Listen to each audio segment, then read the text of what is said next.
सभी दर्शकों का स्मृति शर्मा की ओर से स्वागत है। बच्चों, आज हम लोग चर्चा करेंगे र के बारे में, जो कि एक व्यंजन है। इसके विभिन्न रूपों तथा प्रयोगों के बारे में बात करेंगे। क्या आप जानते हैं कि सामान्य रूप से प्रयोग होने वाले र में और कौन सा वर्ण शामिल होता है? आपने बिल्कुल सही पहचाना।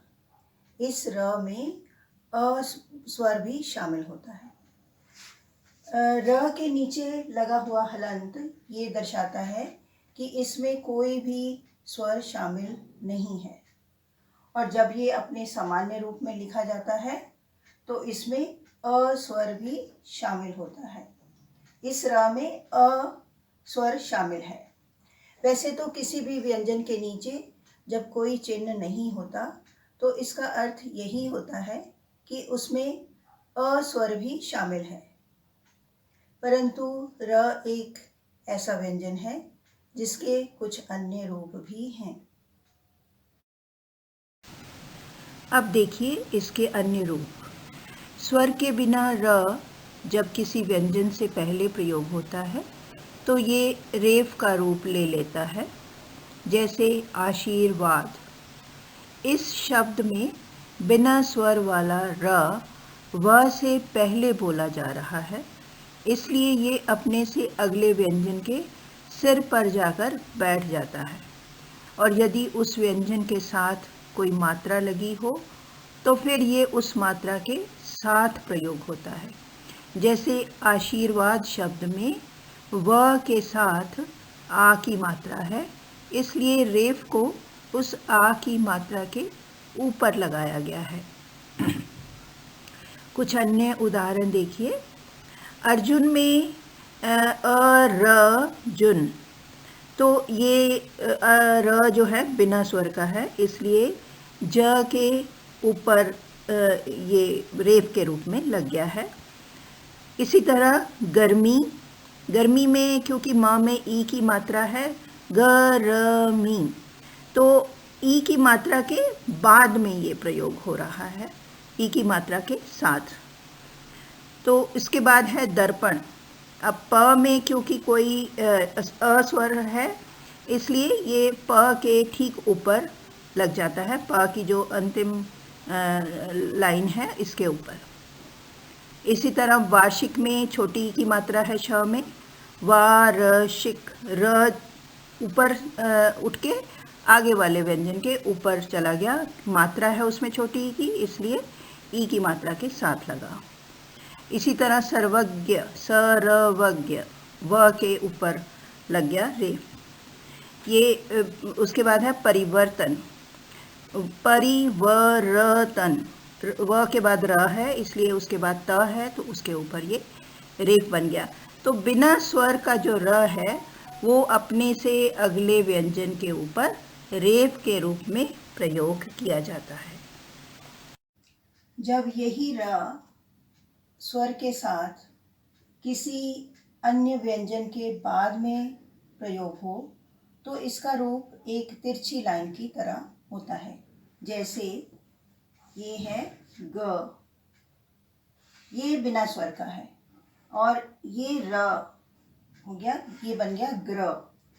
ग जो है बिना स्वर का है, लेकिन र में अ स्वर है, लेकिन हमने लिखना है ग्राम, तो आ लगाया साथ में और ये बन गया ग्राम। ये तिरछी लाइन जो है ये र है। इसी तरह प्रेम, प हुआ और ये र बन गया। प बिना स्वर का है, लेकिन र के साथ ए की मात्रा है, जो कि प के ऊपर ही लिखी जाएगी। इसको हम बोलेंगे प्रेम। अगर ये प में अ होता तो हम इसको बोलते परेम, लेकिन हम बोल रहे हैं प्रेम। इसी तरह ब्राह्मण, ये ब है बिना स्वर का, इसको हम ऐसे भी लिख सकते हैं,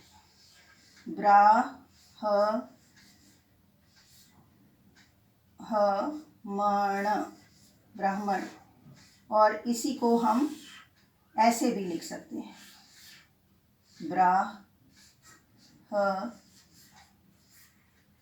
मण, ब्राह्मण। इसी तरह स के नीचे ये तिरछी लाइन, स्र हो गया स्रोत। त और श के साथ भी ये कुछ इसी तरह प्रयोग होता है, त और श के साथ। जैसे त बिना स्वर का प्लस र होगा तो ये लिखा जाएगा ऐसे त्र। इसी तरह श बिना स्वर का और र स्वर के साथ होगा तो ये लिखा जाएगा ऐसे श्र। त्र से जैसे त्रिशूल,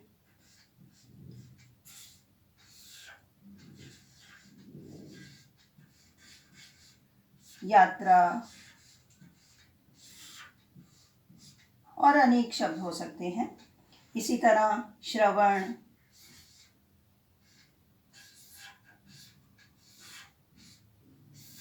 विश्राम,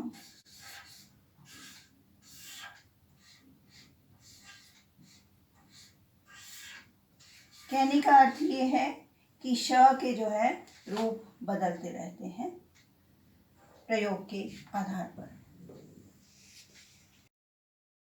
यही र जब स्वर सहित ट और ड के साथ प्रयोग होता है तब ये बिल्कुल ही अलग रूप में लिखा जाता है। जैसे ट्रक, इसमें ट बिना स्वर का है और र में अ स्वर है, इसीलिए ट्र बोल रहे हैं। Truck, truck. इसी तरह ट्रैक्टर, ट्रैक्टर में ट बिना स्वर का है और र में ए की मात्रा है, इसलिए हम लोग बोल रहे हैं ट्रैक्टर। इसी तरह ट्राम में है ट बिना स्वर का और र में आ की मात्रा, ट्राम। ड्रम, ड बिना स्वर का और र में अ की मात्रा, ड्रम। ड्रामा में ड बिना स्वर का और र में आ की मात्रा, और ड्रोन में ड बिना स्वर का और र में ओ की मात्रा, तो ड्रोन बना। बच्चों, देखा आपने, र अपने सामान्य रूप के अलावा अन्य 3 रूपों में प्रयोग होता है। स्वर के बिना र अपने से अगले व्यंजन के ऊपर रेफ बनकर प्रयोग होता है, रेफ की तरह प्रयोग होता है। और स्वर के साथ ये जब दूसरे व्यंजन के साथ प्रयोग होता है, बिना स्वर के व्यंजन के साथ, तो ये इस तरह तिरछी लाइन के रूप में प्रयोग होता है। और श और त के साथ इस तरह तिरछी लाइन इसकी बन जाती है। और ट और ड के नीचे तो ये त्रुटिपूरक चिन्ह की तरह प्रयोग होता है, इस तरह। ट के नीचे ये इस तरह प्रयोग होता है, ड के नीचे भी इसी तरह प्रयोग होता है।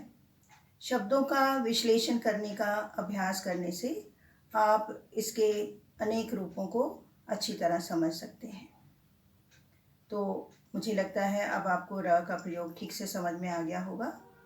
अब आप आखिरी और महत्वपूर्ण कार्य, वर्णारव चैनल को सब्सक्राइब कर दें और शेयर भी दूसरों के साथ ज़रूर करें ताकि वीडियो दूसरे बच्चों तक भी पहुंच सके। धन्यवाद। जय हिंद।